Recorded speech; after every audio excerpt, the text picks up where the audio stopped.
प्यारे बच्चों, मैं आज संस्कृत बता रहा हूँ। हम लोग चैप्टर में पढ़े संस्कृत में चैप्टर 5 गुरु भक्त आरुणि, फिर पढ़े चैप्टर 7 त्रय प्रश्न, फिर इसके पहले पढ़े गीतामृतम, और आज अंतिम चैप्टर हम लोग पढ़ रहे हैं 10 केवलम कल्पितम सुखम। हम इसका आज PDF भी भेजेंगे, पाठ का जो पेज है वो हम भेजेंगे, और आज हम इसको वाक्य के अनुसार वाक्य से हम इसको बता रहे हैं। उसका अनुवाद आप ध्यान से सुनिए। इसके बाद इसको लिखकर भेजेंगे, इसके बाद इसका प्रश्नोत्तर होगा। फिर आपके सिलेबस में शब्द रूप और धातु रूप बचेगा। इतना पढ़ना है हम लोगों को। तो पाठ 10, इसका शीर्षक है केवलम कल्पितम सुखम। हम सुख की कल्पना करते हैं, लेकिन केवल सुख की कल्पना करने से ही सुख प्राप्त नहीं होगा। हम केवल ख्याली पुलाव बनाए तो पुलाव नहीं पकेगा। हम केवल पुलाव पकाने का विचार करें तो उस पुलाव से पेट नहीं भरेगा। हमने जैसा विचार किया है वैसा जाकर हमको पुलाव बनाने का कार्य करना पड़ेगा, तभी पुलाव बनेगा और हम खाएंगे तो तृप्ति होगी। तो केवल सुख की कल्पना करने से सुख नहीं मिलता, बल्कि दुख ही मिलता। उद्यमेन ही सिद्धयन्ति कार्याणि न मनोरथ है। उद्यम करने से ही काम सफल होता है, मनोरथ करने से नहीं होता। मनोरथ करना चाहिए, काम के पहले मनोरथ आता है। किसी कार्य को करने के पहले उसके प्रति, उसके संबंध में कामना जगती है, मन में विचार आता है, इच्छा होती है, तब फिर हम काम शुरू करते हैं। लेकिन इच्छा केवल आने से ही, विचार उत्पन्न होने से ही, उसकी कल्पना कर लेने से ही काम पूरा नहीं होता। और यदि हम ऐसा ही करें, केवल कल्पना करें, केवल उसका विचार करें और उसको करने का प्रयास नहीं करें, कार्य रूप में परिणत करने का प्रयास नहीं करें, तो फिर उसका परिणाम सुख नहीं मिलेगा, बल्कि दुख ही मिलेगा।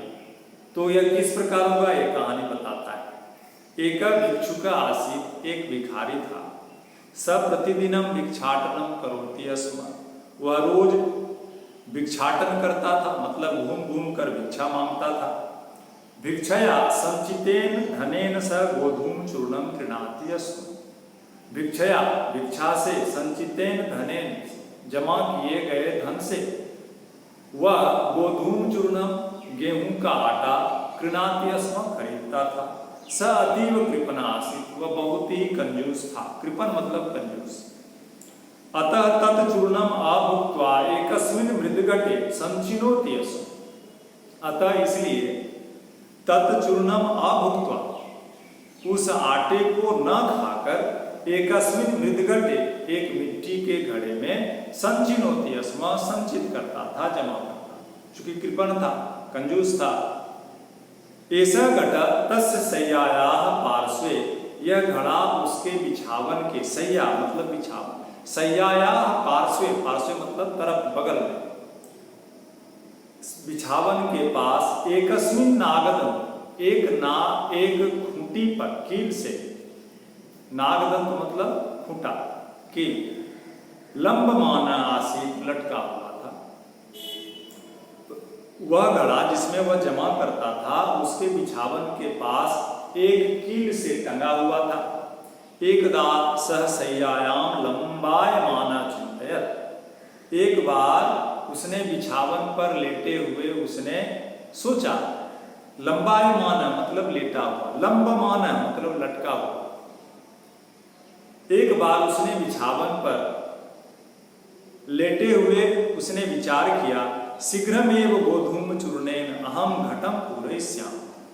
मैं शीघ्र ही गोधूम चूर्णेन, गेहूं के आटे से, अहम घटम पूरयिष्यामि, मैं घड़े को पूरा कर दूंगा। चूर्ण पूरितम घटम हट्टम नेष्यामि, और आटे से भरे घड़े को मैं बाजार ले जाऊंगा।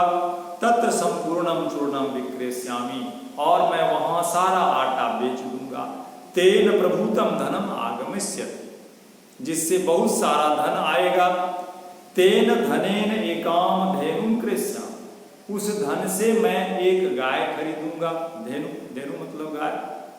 धेनु पर्याप्तम दुग्धम भविष्यति, गाय से बहुत सारा दूध प्राप्त होगा।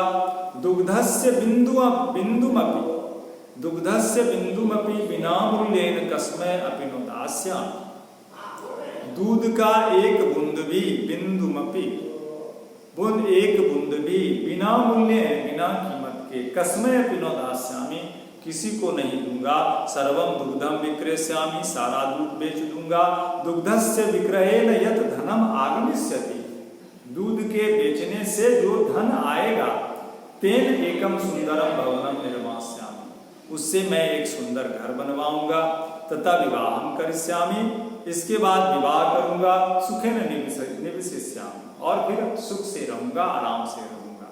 यह भिखारी कल्पना कर, सोच रहा है।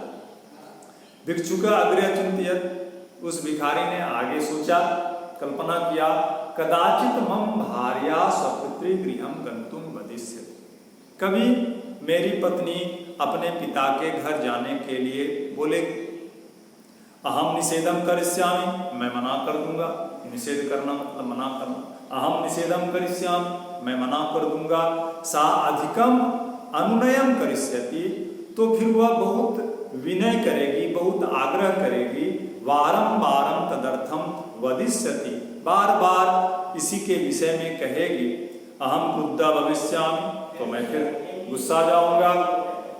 क्रोधेन अहम, और क्रोध में, गुस्से में मैं, ताम अबाध्याम पत्नी, उस बात न मानने वाली पत्नी को, अबाध्याम बात न मानने वाली, अबाध्याम पत्नी को, उस बात न मानने वाली पत्नी को, पादेन ताड़िष्याम, पैर से मैं मारूंगा, एक पैर मारूंगा।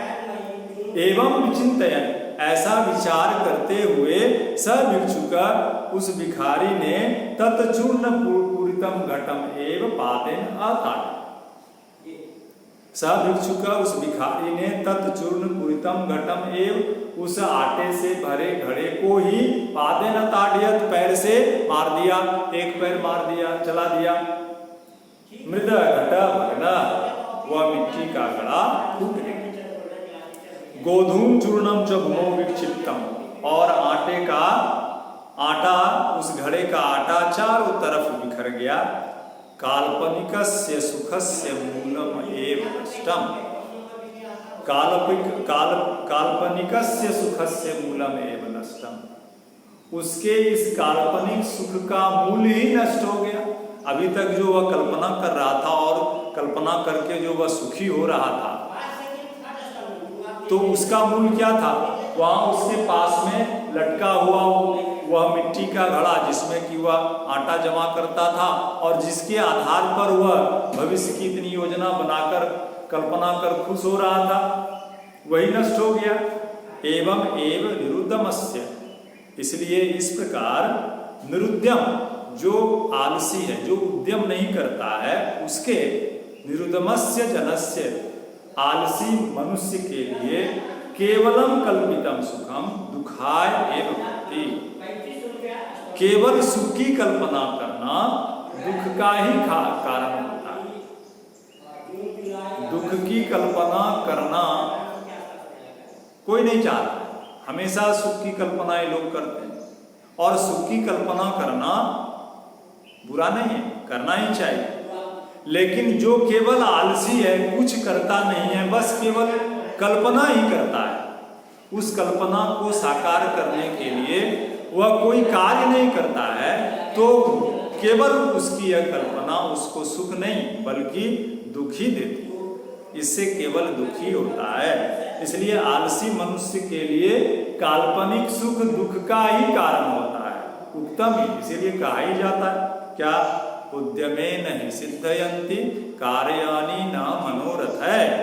उद्यम से ही कोई कार्य सिद्ध होता है, सफल होता है, पूरा होता है, न मनोरथ है, मनोरथ करने से नहीं, इच्छा करने से नहीं।